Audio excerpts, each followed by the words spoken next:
Hi everyone, MAP gas welding. So இது வந்து gas weldingல இருக்கக்கூடிய one of the process. MAP gas welding அப்படிங்கிறது வந்து methyl acetylene propadiene petroleum gas welding, இதை தான் ஷார்ட்டாக வந்து MAPP அப்படின்னு சொல்லி டினோட் பண்ணுவோம். This gas mixture that is much more inert than other gas mixture. So இது மற்ற கேஸ் மிக்சரை கம்பேர் பண்ணும்போது இது வந்து ரொம்ப வந்து டேஞ்சரஸ் ஆனது. Making it safe to use and store for beginners and recreational welders. So இதை நம்ம யூஸ் பண்ணுறவங்களுக்குமே இது வந்து ஆபத்தை விளைவிக்கும் அப்படின்றதால இதை ஹேண்டில் பண்ணுறது வந்து ரொம்ப கேர்ஃபுல்லாக வந்து ஹேண்டில் பண்ணணும்.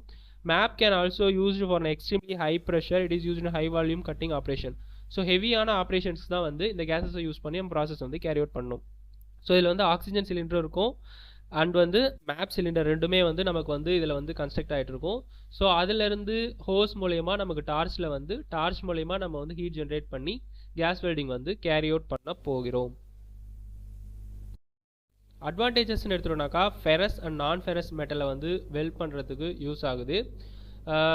பிராஸை தவிர மற்ற ஃபெரஸ் அண்ட் நான் ஃபெரஸ் மெட்டல்களோட கட்டிங் அண்ட் வெல்டிங் ப்ராசஸ்க்கு வந்து கேரி அவுட் பண்ணிக்கலாம். எக்யூப்மெண்ட் அண்ட் டூலிங் வந்து இன்எக்ஸ்பென்சிவ். எலக்ட்ரிசிட்டி வந்து தேவை கிடையாது. So gas welding equipment is portable.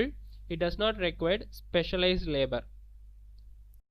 Disadvantages அப்படின்னு எடுத்துட்டோம்னாக்கா திக் செக்ஷனுக்கு பாசிபிள் கிடையாது. இதனுடைய சர்ஃபேஸ் ஃபினிஷ் வந்து லோவராக இருக்கும். HSS ஸ்டீலில் வந்து நம்ம வந்து கேரி அவுட் பண்ண முடியாது. ஹீட்டிங் வந்து ரொம்ப ஸ்லோவர் ரேட்டில் வந்து ஏறும். ஆர்க் வெல்டிங்கை கம்பேர் பண்ணும்போது இதில் ஜென்ரேட் ஆகிற ஹீட் வந்து ரொம்ப ரொம்ப கம்மி. இந்த வீடியோ உங்களுக்கு யூஸ்ஃபுல்லாக இருந்துச்சுக்கா லைக் பண்ணுங்கள், ஷேர் பண்ணுங்கள், சப்ஸ்கிரைப் பண்ணுங்கள். தேங்க்யூ.